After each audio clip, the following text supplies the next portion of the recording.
Hello दोस्तों, आप सभी का हमारे YouTube channel Vinay study can में स्वागत है। अगर आप CGPSC प्री 2020-21 की तैयारी कर रहे हैं तो आप हमारा स्मार्ट कोर्स ज्वाइन कर सकते हैं, जो कि बिल्कुल फ्री है। आज के इस वीडियो में मैं परीक्षा में पूछे जाने वाले बहुत ही महत्वपूर्ण टॉपिक लेकर आया हूं। मैं आपका एजुकेटर राम नारायण साहू आज आपके लिए नया टॉपिक लेकर आया हूँ, ऑर्डर ऑफ रिएक्शन। ये हमारा YouTube चैनल है Vinay study can. Vinay study can में अभी तक लगभग 18,800 से अधिक सब्सक्राइबर जुड़ चुके हैं। अगर आपने अभी तक हमारे YouTube चैनल को सब्सक्राइब नहीं किया है तो प्लीज़ इसको सब्सक्राइब कर लीजिए, साथ ही साथ बेल आइकन को भी प्रेस कर दीजिए ताकि आपको हमारे आने वाले नए वीडियोस के नोटिफिकेशंस आसानी से प्राप्त हो सकें। चलिए आगे देखते हैं। आज का हमारा टॉपिक है अभिक्रिया की कोटि, ऑर्डर ऑफ रिएक्शन। अभिक्रिया की कोटि, ऑर्डर ऑफ रिएक्शन, इसको हम कैसे डिफाइन करेंगे?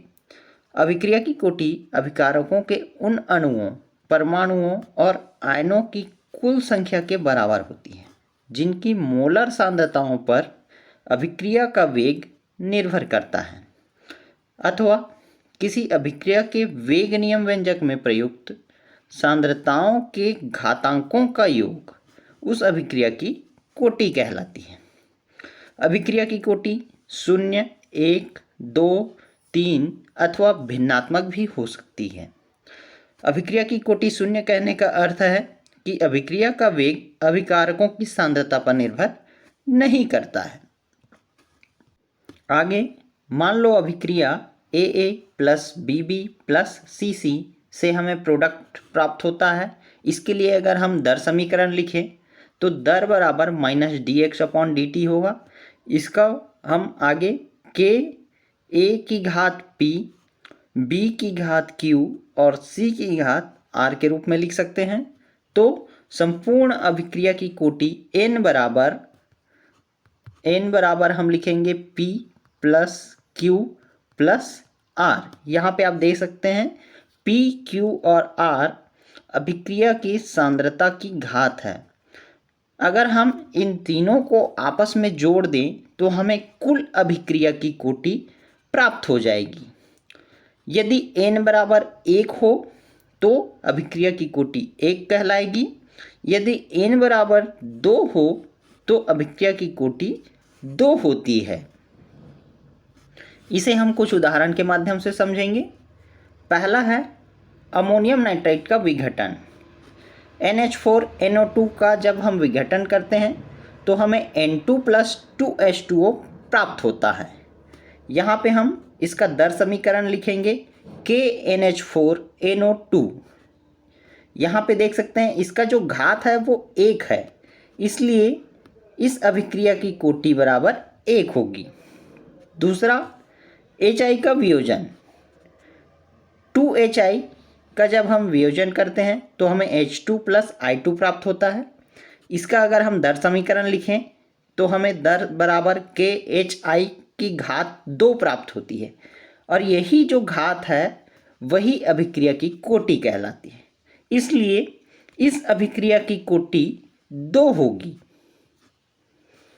तीसरा NO2 का वियोजन। जब हम NO2 का वियोजन करते हैं तो हमें 2 टाइम्स NO प्लस O2 प्राप्त होता है। इसका दर समीकरण KNO2 की घात 2 प्राप्त होती है।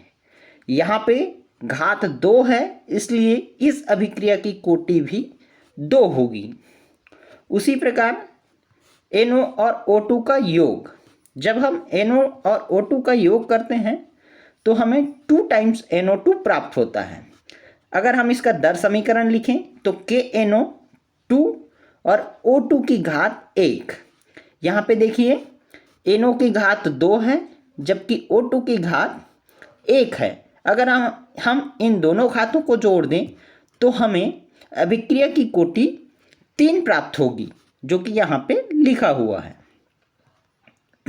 आगे अभिक्रिया की कोटि के संबंध में महत्वपूर्ण बातें, important facts about order of reaction. पहला है अभिक्रिया की कोटि 0, पूर्णांक, भिन्न, धनात्मक, ऋणात्मक कुछ भी हो सकती है।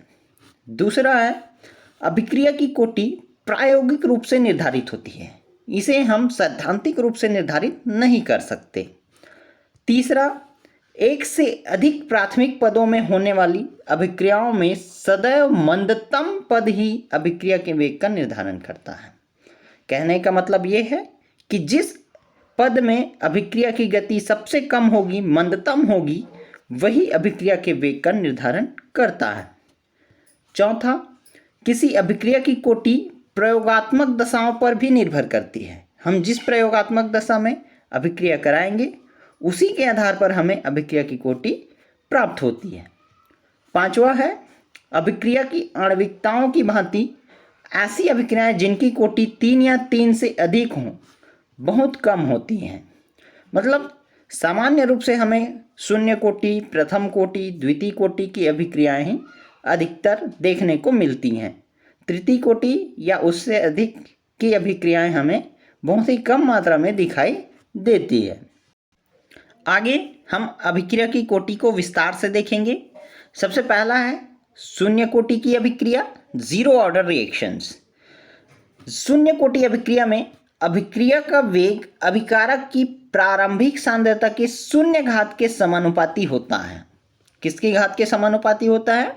शून्य घात के समानुपाती होता है। इसका तात्पर्य यह है कि यहाँ पे अभिकारक की सांद्रता शून्य होती है। उदाहरण देख लेते हैं। HCl गैस का बनना H2 और Cl2, जब इन दोनों गैसों का हम सूर्य के प्रकाश की उपस्थिति में रिएक्शन कराते हैं तो हमें 2 टाइम्स HCl गैस प्राप्त होती है। यहाँ पे ये जो अभिक्रिया है इसमें H2 और Cl2 की सांद्रता के ऊपर अभिक्रिया की दर निर्भर नहीं करती, इसलिए इस अभिक्रिया की कोटि होगी 0। उसी प्रकार दूसरा है अमोनिया का बनना। जब हम 2 टाइम्स NH3 का रिएक्शन कराते हैं तो हमें N2 + 3H2 प्राप्त होता है।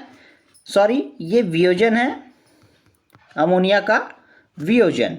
तो जब हम इसका वियोजन करते हैं तो यहाँ पे इसकी जो कोटि है वो भी हमें 0 प्राप्त होती है।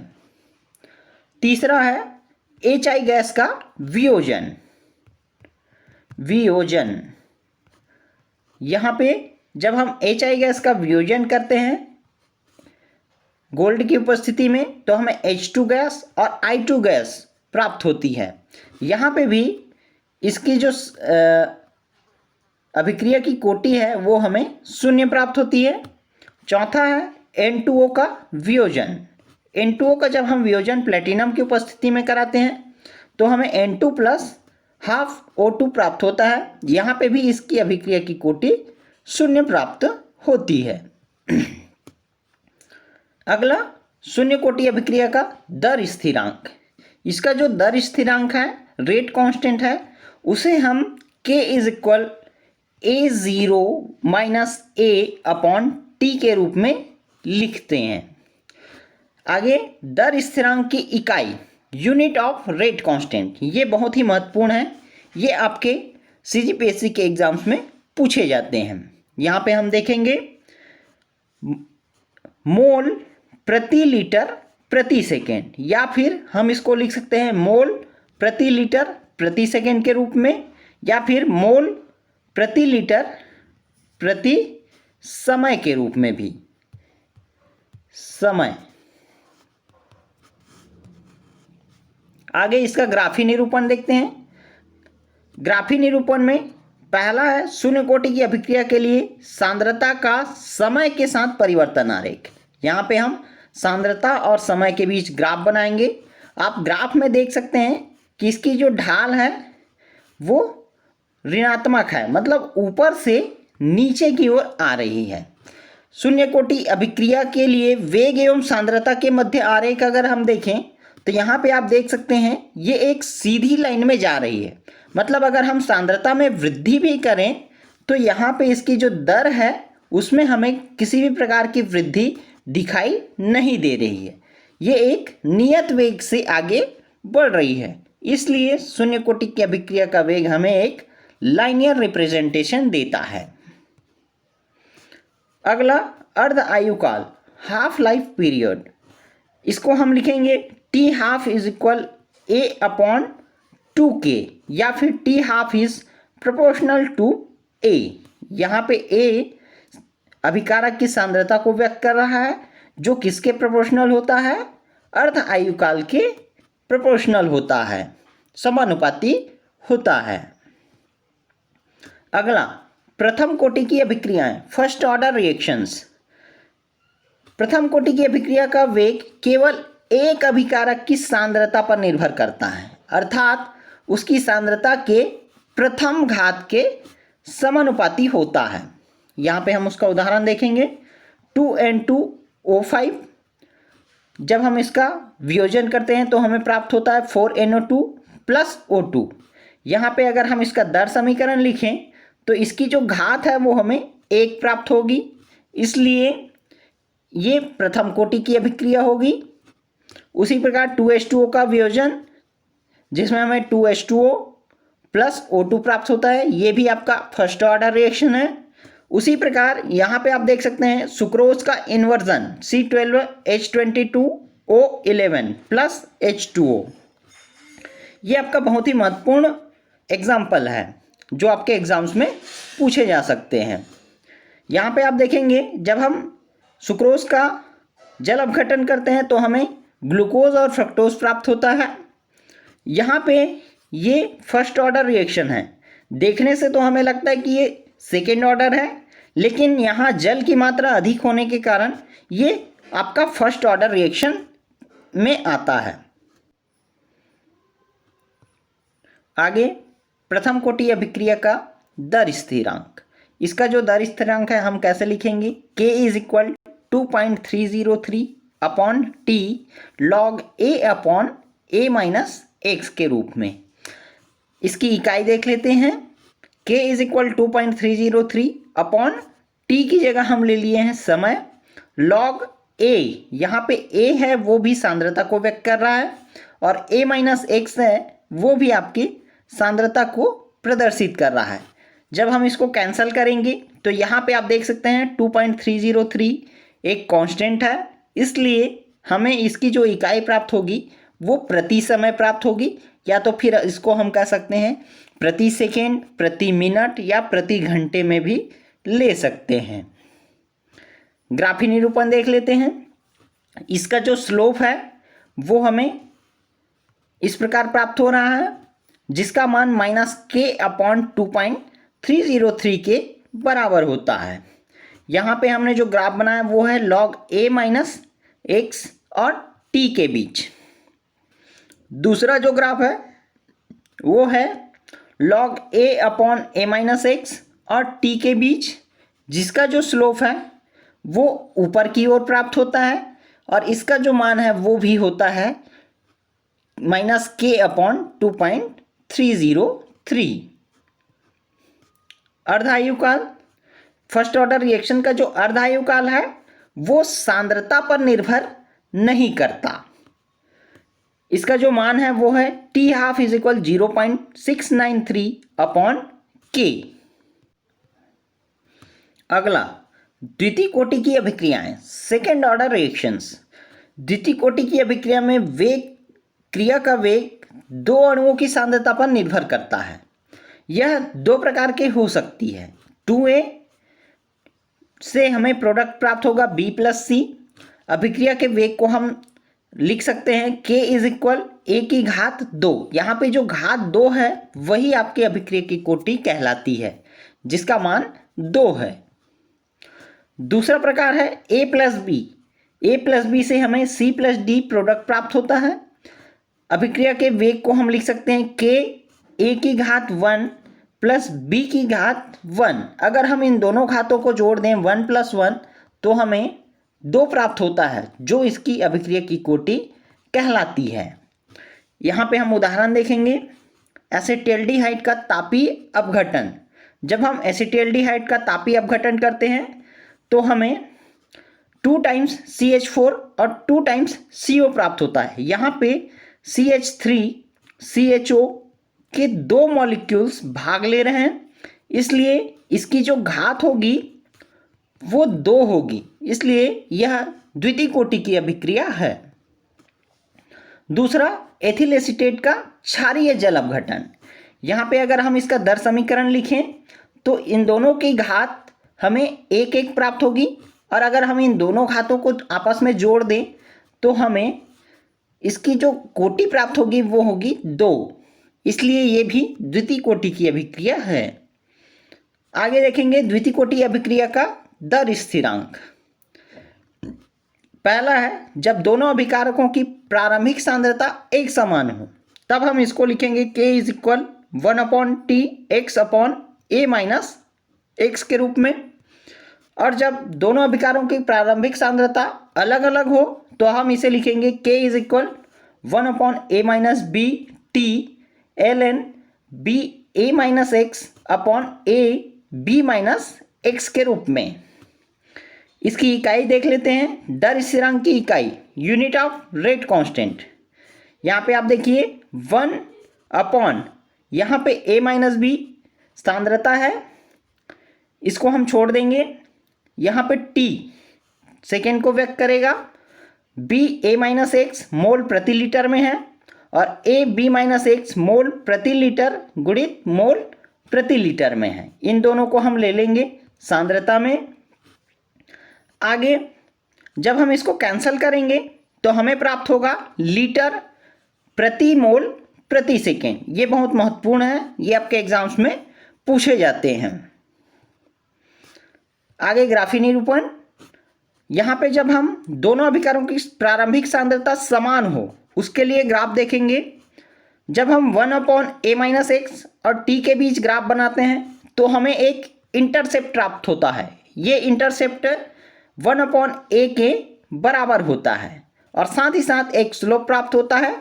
ये स्लोप का मान K के बराबर होता है। ये जो स्लोप है आपका, इसका मान किसके बराबर है? K के। दूसरा जो ग्राफ प्राप्त होता है वो है T और x upon A minus x के बीच। जब हम ये ग्राफ प्लॉट करते हैं तो हमें एक स्लोप प्राप्त होता है जिसका मान A K के गुणनफल के बराबर होता है। दूसरा ग्राफ है आपका जब दोनों अभिकारकों की प्रारंभिक सांद्रता अलग अलग हो, तो इसके लिए हम T और log B A minus x upon A B minus x के बीच ग्राफ खींचेंगे जो आपके सांद्रता को व्यक्त कर रहा है। इसका जो स्लोप प्राप्त होता है वो K A minus B upon 2.303 के बराबर होता है। अर्धायुकाल हाफ लाइफ पीरियड, इसका मान T half is equal 1/KA के बराबर होता है या फिर T half is proportional to 1/A के बराबर होता है। इसका तात्पर्य यह है कि ये सांद्रता के व्युत्क्रमानुपाती होता है। अगला तृतीय कोटि की अभिक्रियाएं, थर्ड ऑर्डर रिएक्शंस। तृतीय कोटि अभिक्रिया में क्रिया का वेग 3 अणुओं की सांद्रता पर निर्भर करता है। उदाहरण के रूप में यहाँ हम देख सकते हैं जब हम 2NO और O2 का रिएक्शन कराते हैं तो इसका मान हमें 2NO2 प्राप्त होता है। यहाँ पे आप देख सकते हैं यहाँ 2 अणु NO के भाग ले रहे हैं और 1 अणु ऑक्सीजन का। इन दोनों के अगर हम घातों को जोड़ दें तो 2 + 1 इज इक्वल हो जाएगा आपका 3। उसी प्रकार NO + Br2, इन दोनों के रिएक्शन से हमें 2NO Br प्राप्त होता है। यहाँ पे NO का 1 मॉलिक्यूल भाग ले रहा है और Br2 के 2 मॉलिक्यूल्स। जब इन दोनों के घातों को आपस में हम जोड़ेंगे तो अभिक्रिया की कोटि 3 प्राप्त होगी। अगला भिन्नात्मक कोटि की अभिक्रियाएं, फ्रैक्शनल ऑर्डर रिएक्शंस। हम जानते हैं कुछ अभिक्रियाओं के लिए अभिक्रिया की कोटि का मान भिन्नात्मक होता है। भिन्नात्मक कोटि की अभिक्रियाएं या प्रभाजी अभिक्रियाएं कहलाती हैं। उदाहरण देख लेते हैं एसिटल्डिहाइड का विघटन। जब हम एसिटल्डिहाइड का विघटन करते हैं तो हमें यहाँ पे CH4 + CO प्राप्त होता है जिसकी कोटि 1.5 प्राप्त होती है। उसी प्रकार जब हम CO + Cl2 का विघटन एडिशन करते हैं, योग करते हैं, तो हमें COCl2 प्राप्त होता है जिसकी अभिक्रिया की कोटि 2.5 प्राप्त होती है। अगला है छद्म प्रथम कोटि की अभिक्रियाएं, स्यूडो फर्स्ट ऑर्डर रिएक्शंस। ये बहुत ही महत्वपूर्ण है, ये आपके एग्जाम्स में पूछे जाते हैं। वह अभिक्रिया जिसकी अणु संख्यता 1 से अधिक हो लेकिन अभिक्रिया की कोटि 1 हो, उसे आभासी या छद्म प्रथम कोटि अभिक्रिया कहते हैं। इसका सबसे अच्छा उदाहरण है इच्छु शर्करा का प्रतिपन्न, मतलब गन्ने की शर्करा का इन्वर्जन। यहाँ पे आप देख सकते हैं C12H22O11 प्लस H2O, ये दोनों जब आपस में रिएक्शन करते हैं तो हमें 1 मोल ग्लूकोज और 1 मोल फ्रक्टोज का प्राप्त होता है। यहाँ पे इन दोनों की घात 1 है प्लस 1 बराबर 2 आनी चाहिए अभिक्रिया की कोटि, लेकिन यहाँ जल की मात्रा बहुत अधिक होने के कारण इसकी अभिक्रिया की कोटि हमें 1 प्राप्त होती है। दूसरा उदाहरण है मेथिल एसीटेट का जल अपघटन। जब हम मेथिल एसीटेट का जल अपघटन करते हैं तो यहाँ पे भी सेम कंडीशन, H2O की मात्रा बहुत अधिक होती है, इसलिए इसकी अभिक्रिया की कोटि भी हमें 1 प्राप्त होती है।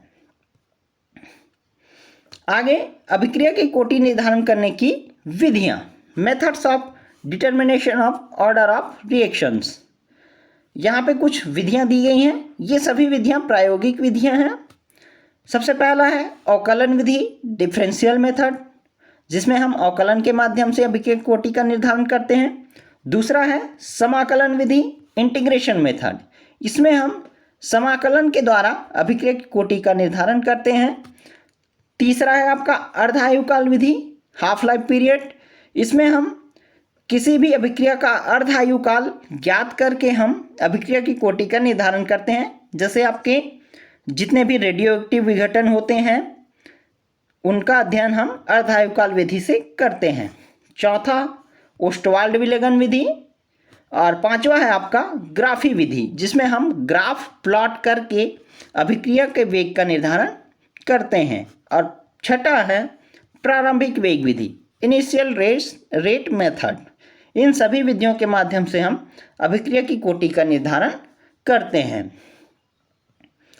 थैंक यू दोस्तों, अगर आपको यह वीडियो अच्छा लगा हो तो प्लीज़ इसको लाइक कीजिए, शेयर कीजिए और साथ ही साथ हमें कमेंट्स कीजिए, ताकि आपके लिए हमें नए वीडियोस बनाने के लिए मोटिवेशंस मिलते रहें। धन्यवाद।